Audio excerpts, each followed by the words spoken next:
I've re-recorded an intro for this like 50 times already, so we're just gonna dive in. No fanfare. Welcome to the first edition of a video series I want to start doing with you guys that involves my art and me talking at you a lot, which is basically what I do in most of my videos. But as usual, what's up everybody, it's Bof. And today I kind of wanted to just try and do a little thing with you guys that involves sort of an art tutorial versus a speed paint versus a story time, and just kind of go from there.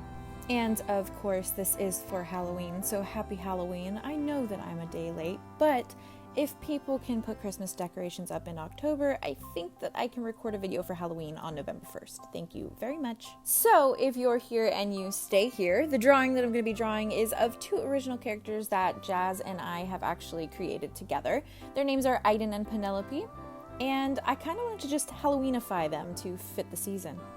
Iden is, as you can see, a demon already, so I didn't really need to do much for him for Halloween, but I did want to make Penelope all angel-esque because, you know, she would wear that just to piss him off. That's what you do when you have a demon partner, obviously. And of course, as the video goes on, I will be blabbing about these two because you asked me about my OCs and I will talk. Except you didn't ask me about my OCs. You hopefully are here willingly, and kind of just have to listen. So apologies.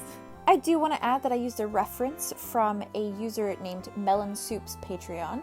They do all kinds of different references for artists on their Patreon, and I definitely recommend subscribing because it has helped me out so much. So, without further ado, let's do some art together. So, as you can see, taking up literally the entire page, I don't know why I didn't shrink it. This is my color wheel for each of these characters. I just like to make one of these kind of palettes because it's so much easier to just color grab when I need it. Especially if I line it up with what is what, because the palettes in Procreate, I get lost. My ADHD, I can't handle it. So as you can see, the first thing that I always do is put everything into a group because it just keeps all of my layers organized, and there will be many. There is always many. But from there, I'm basically just creating my base layer with a random color, which is just filling in all the line art the best I can. I don't have to be doing what I'm doing here. I don't know why, and now I have corrected it. I am literally just going to trace around the outside because that's all I need to do, because I can fill it in so much easier with the beautiful selection tool afterwards. My initial plan for this video was to talk about Halloween, because I was like, wow, a story time while I draw, that'll be fun. And then I'll talk about Halloween because it's my Halloween video. And yet I don't know if I have much to talk about when it comes to Halloween. Though I will say Little Bof was an avid trick-or-treater. Growing up, I was always terrified of those houses that would have someone sitting out front. Whether it was a mannequin or an actual person, I could never tell. And that was the problem. And honestly, I think most of my trust issues stemmed from fucking trick-or-treating as a child. But it's funny because recently I realized that I actually became the very thing that I hate. Lo and behold, I worked at a haunted walk when I was in high school, and one of my roles while I was there was to be the person who was the mannequin and then jumped out when you least expected it. Though, in my defense, I did not jump out at the little kids. I jumped out at the full-grown men. And it was a far better reaction. So the next thing that I do from this point onward is I grab the selection tool, I hit automatic, and I basically select that white space in between the red outline. And if you do use this method, make sure to drag that selection all the way to the farthest threshold it can reach without selecting the background, because otherwise when you fill it in like I'm doing here with an airbrush or whatever large marker you want to use, it'll leave like this weird white outline in between, and then you have to go in and kind of precisely fix those little missed pixels. And of course, you can absolutely just color this in by hand, but because I'm always trying to save time, this is just a method I like using from time to time. And just for shits and giggles, here is a playback and close-up of what I meant by threshold when it comes to your selection. And now that's our base layer all colored in. Now, going forward from here, I'm going to be putting every layer on a clipping mask because it will make your life so much easier and makes it so that every layer going forward stays within your base layer and does not go into the white. It's like a coloring book. Treat it like a coloring book. What I prefer to do is alpha lock my layer, and then I will fill it with whatever color I feel like will make it easier for me going forward. In this case, I feel like Penelope's skin is showing the most, so I'm going to make that the bottom layer and put everything else on top of it. just because then it saves me time. I don't have to color in as much of her skin because it's already the base layer. If I was drawing her in that big dress like she looks on my little color guide, I would probably make the base layer the color of the dress. That way, majority is filled in and I don't have to do that coloring.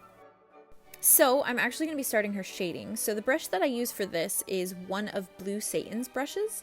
It's in their Pro Brushes brush pack, and it's actually called Deep Noise. I am obsessed with this brush. I have not stopped using it since I bought it, and it is everything to me. I will be sure to link their brush pack down in the description below. I do want to kind of preface this entire video with, this is just how I do things. This is my method of art, my method of madness, if you will. If you can find tips and tricks in the way that I do things, then that is amazing. If you hate the way I do things, I'm sorry. On top of this, as I'm sure you'll notice as I post more and more art on this channel, my art style is constantly changing. I don't think all my pieces will look the same when I do these little things, so you'll probably notice that as we go, but that is just something that comes from me learning. I am constantly learning. I am constantly learning new things. My art now is in a completely different place than it was a year ago, 2 years ago, and I am really, really proud of my improvement. And you know what? I think the majority of my improvement has come from drawing not safe for work art, which is really crazy, but it's genuinely true. Speaking of, if you like butts and biddies, you can check out my Patreon in the link below. And speaking of Patreon, these two, Iden and Penelope, let me ramble about them. I am so sorry ahead of time. But in a moment, because I have to pop in and tell you what I am doing right now. So I have finished all of the shading on her skin that I want to do for now. So I'm going to be filling in the other details like her hair and her eyes next. Her hair is a lighter shade of blonde, but the reason I'm doing it dark is because it is so hard to distinguish that light blonde color from her actual skin color that is the base layer color. So it's just easier to fill it all in this color and then change it later with my beautiful little alpha lock method, as you can see me doing here. Literally just alpha lock the layer and then fill it, and it will fill only that layer. So as you can see, I'm moving on to color in some of the smaller details of her face, but that gives me a moment to kind of tell you guys a little bit about Iden and Penelope here. If you follow Jaz and I in the 2019/2020 era of TikTok, you probably noticed Iden and Penelope a couple times. We were making quite a bit of content for them, and honestly, it got quite a lot of traction that we were not expecting at all. We got so into the story that even two of our closest friends, Vay and Haley, even joined with their own characters, Aster and Era. It is too complex to rant about here entirely, but basically way back in the day, Penelope summoned Iden to do some dirty work for her, i.e. killing her unfaithful husband. And through this, they formed this connection that just got stronger and stronger until basically it boiled down into something like love, which is severely frowned upon in Iden's neck of the wood, considering they are a demon who should not be falling for a mortal woman. In a twist and turn of chaotic events, Penelope actually tragically passes away in a quotation mark accident, mayhaps. And Iden does not know what to do with himself. He has never felt love for anyone before. They have never felt this sort of passion. And so they are lost for several eras, several centuries, until, strangely enough, they run into her again. And she does not remember them. I feel like I'm reading the back of a book or a blurb on a movie cover. I'm so sorry. That got really dramatic really quick. Anywho, putting a pin in my little description here to tell you guys that I'm going to be using the Cosmic Cookie brush set to do some of Penelope's freckles because she is a little freckly lady. A lot of the time when I'm doing freckles, I will just tap rather than drag the brush because it gives more of the desired effect that I want. And once I have all the freckles where I want them to be, I'm going to actually lower the opacity of this layer so that they're a little bit more faded and a lot less harsh. And I've just started doing this recently, but basically I'm going in again with the same brown and doing the same sort of freckles in the same sort of areas. And then I'm going to actually add the add filter to this layer, and it gives it this warm, glowy kind of effect to the skin that I just really like underneath all the freckles. I am now officially starting on Iden, and so what I'm going to do is create another clipping mask on this layer, take his skin color, and essentially just try to color within the lines that is going to be his skin. Doing it this way allows me to have a layer that is specifically for his skin, so that when I want to do my shading to it or other details, I'm not going outside of those lines and into his hair or on his shirt or his horns.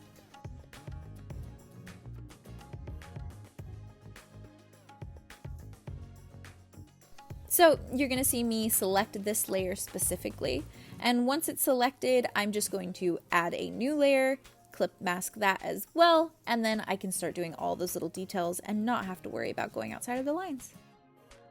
In regards to Iden and Penelope's story, if you are interested in knowing it or reading it or following it, I am creating a comic of it currently on my Patreon. There is a safe for work section as well, so you can read the comic without having to worry about any not safe for work pages, though I do still call it 18 and up because there will be cussing and violence and graphic things of that nature. This comic is so important to me and I am so eager to pursue it, but it's very hard right now because I can't do Patreon full time, which is honestly a goal for the future. So the more patrons, the better, and if you are interested in reading this story or just supporting it in general, please do check out my Patreon and become a member today. It's actually only $4 to read the safe for work part of the comics. So if you got that in the bag and you'd like to support a creator or a comic or a story or just these cute little button-nosed OCs, then I would appreciate you immensely. Now, because I've been doing so much rambling, I'm going to give you a little break from my voice, so just enjoy the music, enjoy the doodles, have fun. I hope you are doodling also. That'd be really cute if we were just, casually doodling together.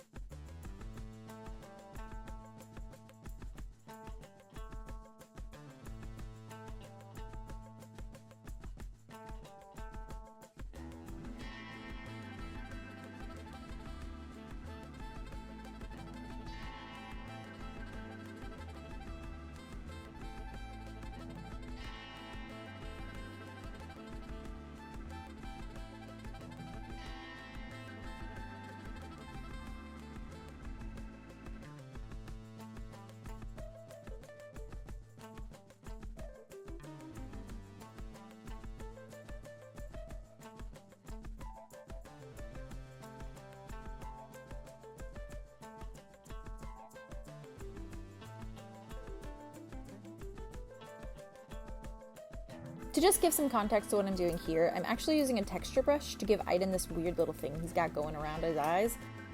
Once I've added it, I do go into my layers and dim the opacity a slight bit. And then, because I'm obsessed with these things, I actually give it a vivid light filter because I think it makes it pop and it makes some of the reds come out in his eyes. Back to enjoying the music again.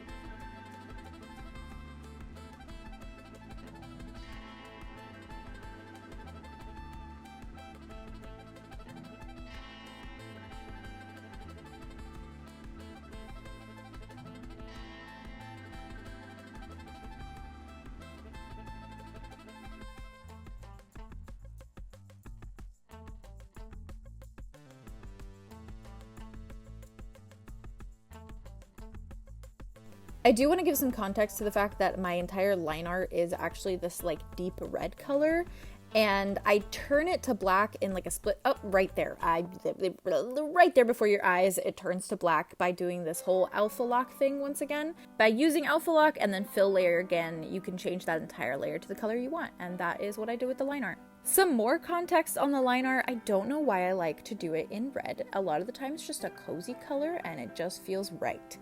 I also want to specify that I did not spend an age doing clean line art for this piece, so that is why it looks a little bit sketchy. I also did the hair in this piece completely different from how I ever do hair. I filled all of his hair in on my actual line art layer, which I don't typically do. I usually just outline it and then fill it in later, but because his hair is so dark, I figured I would just do it this way for now. And then I just started layering over these gray strands to mix in, and I really like how it came out, but this is a first for me. I don't usually do hair like this. I'm now going in and doing one of my favorite things to do in any art piece, which is the highlights, which I'll usually add to the eyes, to the nose, sometimes to the lips and under the eyes, anywhere where I feel like a little bit of a glow would look really cute.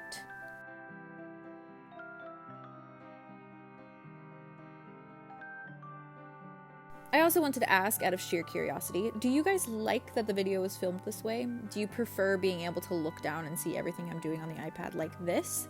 Or would you rather prefer to only see the screen? Both options are a possibility for me. I basically just want to know what you guys prefer, so definitely let me know in the comments below.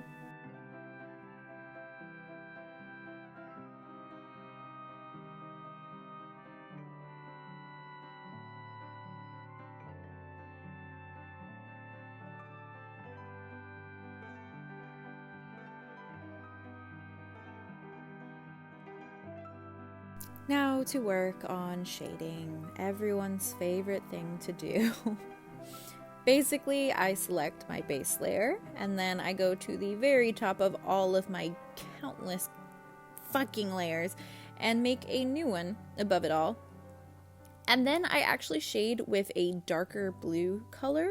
I used to shade with black, and then my entire world was shaken when I learned that shading with blue had a very pretty effect and actually looked a lot more realistic, and I ate that shit up. I ate that knowledge up, and I have not stopped shading with blue since. I've heard that there's like a lot of debate around what color you should shade with, which I completely don't understand because I change it up all the time. Sometimes I'll shade with red, sometimes I'll shade with purple. It just depends on the vibe of the art and the vibe of the drawing.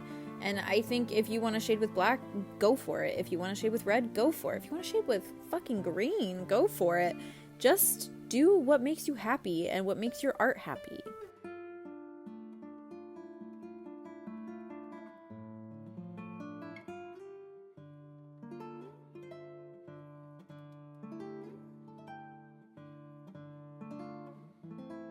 And now we have done it. We have done the cursed shading. And once we've added little finalized details, we are going to basically take this group of layers and completely duplicate it. Oh, excuse me. Sorry. Past Bof wanted to play around with background colors first. Plot twist, I settled on orange, okay?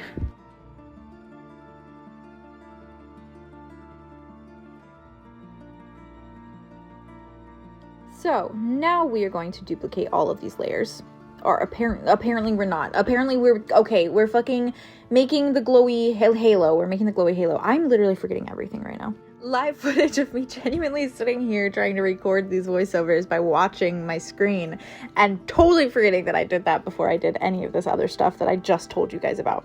Now we're going to do this. Okay. Oh, I've already done it. Why didn't I show myself doing it?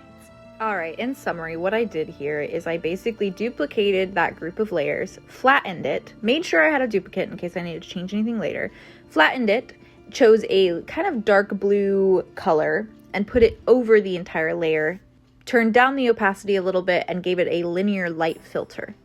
I'm just really obsessed with this sort of lighting, especially when you do the background shades of orange or yellow like this. And then I also gave that the add filter and then dimmed it down just a little bit. The add filter is so fun if you love glowy things.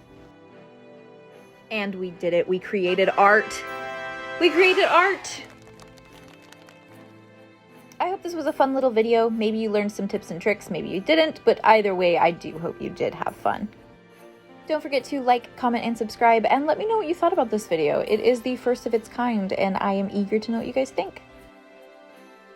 Thank you guys so much for watching. Don't forget to check the description for the rest of my socials. And if you have any questions, please put them in the comments below.